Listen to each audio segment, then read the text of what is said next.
Today we're continuing to read The Pilgrim's Progress. So they went on till they came within sight of the lions. Now Mr. Greatheart was a strong man, so he was not afraid of a lion. But yet, when they were come up to the place where the lions were, the boys that went before were glad to cringe behind, for they were afraid of the lions, so they stepped back and went behind. At this their guide smiled and said, "How now, my boys, do you love to go before when no danger doth approach, and love to come behind so soon as the lions appear?" Now as they went up, Mr. Greatheart drew his sword with intent to make a way for the pilgrims in spite of the lions. Then there appeared one that, it seems, had taken upon him to back the lions. And he said to the pilgrim's guide, "What is the cause of your coming hither?" Now the name of that man was Grim, or Bloody Man, because of his slaying of pilgrims, and he was of the race of the giants. Then said the pilgrim's guide, "These women and children are going on pilgrimage, and this is the way they must go, and go it they shall, in spite of thee and the lions. This is not their way, neither shall they go therein. I am come forth to withstand them, and to that end will back the lions. Now to say truth, by reason of the fierceness of the lions, and of the grim carriage of him that did back them, this way had of late lain much unoccupied, and was almost all grown over with grass." Then said Christiana, "Though the highways have been unoccupied heretofore, and though the travellers have been made in times past to walk through bypaths, it must not be so now I am risen. Now I am risen a mother in Israel."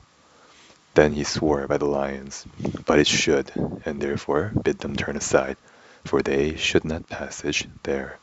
But Greatheart their guide made first his approach unto Grim, and laid so heavily at him with his sword and crushing that he forced him to a retreat. Then said he that attempted to back the lions, "Will you slay me upon mine own ground? It is the king's highway that we are in, and in his way it is that thou hast placed thy lions. But these women and these children, though weak, shall hold on their way in spite of thy lions." And with that he gave him again a downright blow, and brought him upon his knees. With this blow he also broke his helmet, and with the next he cut off an arm. Then did the giant roar so hideously that his voice frighted the women, and yet they were glad to see him lie sprawling upon the ground. Now the lions were chained, and so of themselves could do nothing. Wherefore when old Grim, that intended to back them, was dead, Mr. Greatheart said to the pilgrims, "Come now and follow me, and no hurt shall happen to you from the lions." They therefore went on, but the women trembled as they passed by them. The boys also looked as if they would die, but they all got by without further hurt. Chapter 5. The Palace Beautiful. Now then, they were within sight of the porter's lodge, and they soon came up unto it. But they made the more haste after this to go thither, because it is dangerous travelling there in the night. So when they were come to the gate, the guide knocked, and the porter cried, "Who is there?" But as soon as the guide had said, "It is I," he knew his voice, and came down, for the guide had oft before that come thither as a conductor of pilgrims. When he was come down, he opened the gate, and seeing the guide stand just before it, for he saw not the women, for they were behind him, he said unto him, "How now, Mr. Greatheart, what is your business here so late tonight?" "I have brought," said he, "some pilgrims hither, where, by my lord's commandment, they must lodge. I had been here some time ago, had I not been opposed by the giant that did use to back the lions.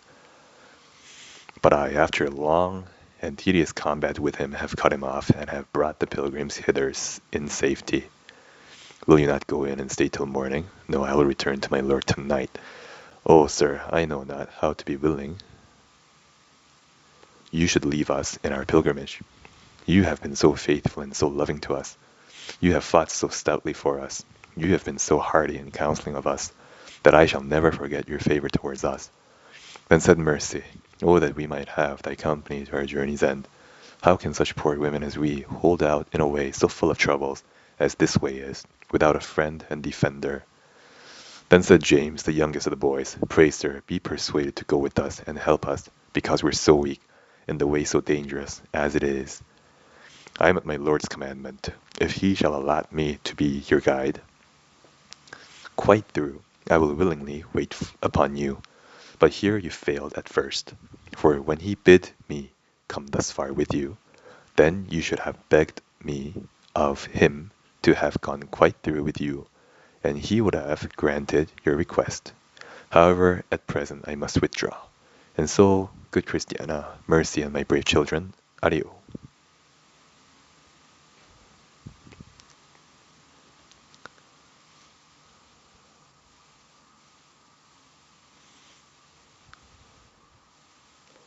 Then the porter, Mr. Watchful, asked Christiana of her country and of her kindred.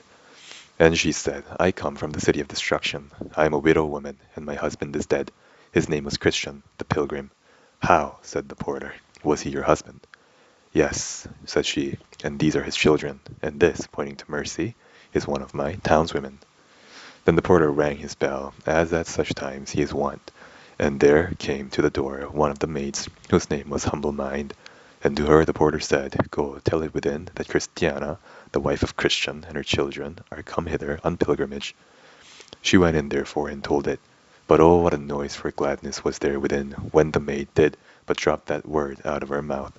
So they came with haste to the porter, for Christiana stood still at the door.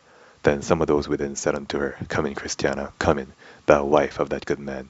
Come in, thou blessed woman, come in with all that are with thee.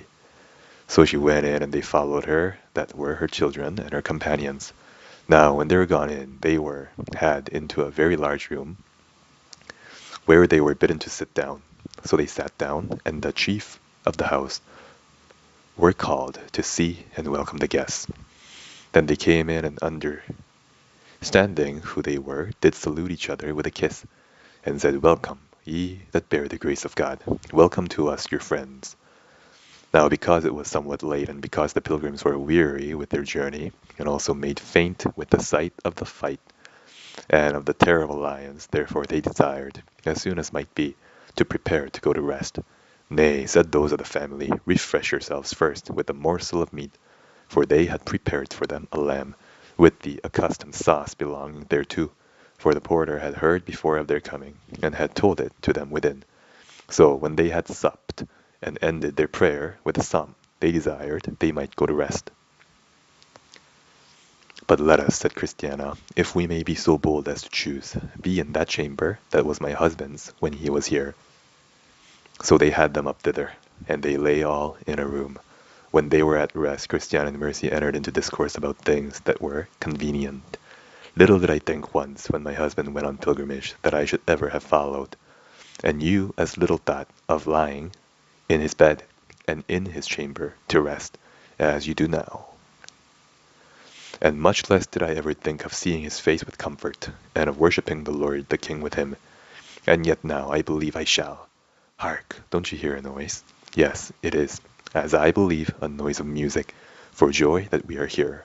Wonderful, music in the house, music in the heart, and music also in heaven, for joy that we are here. Thus they talked a while, and then betook themselves to sleep. So in the morning, when they were awake, Christiana said to Mercy, What was the matter, that you did laugh in your sleep tonight? I suppose you were in a dream. So I was, and a sweet dream it was. But are you sure I laughed? Yes, you laughed heartily. But, prithee, Mercy, tell me thy dream.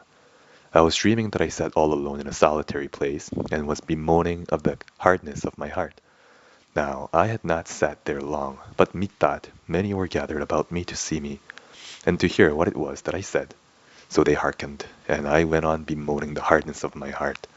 At this some of them laughed at me, some called me fool, and some thrust me about.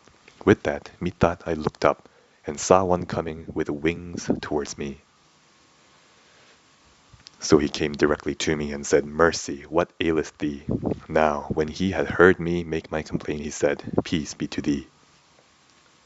He also wiped mine eyes with his handkerchief, and clad me in silver and gold. He put a chain about my neck, and earrings in mine ears, and a beautiful crown upon my head.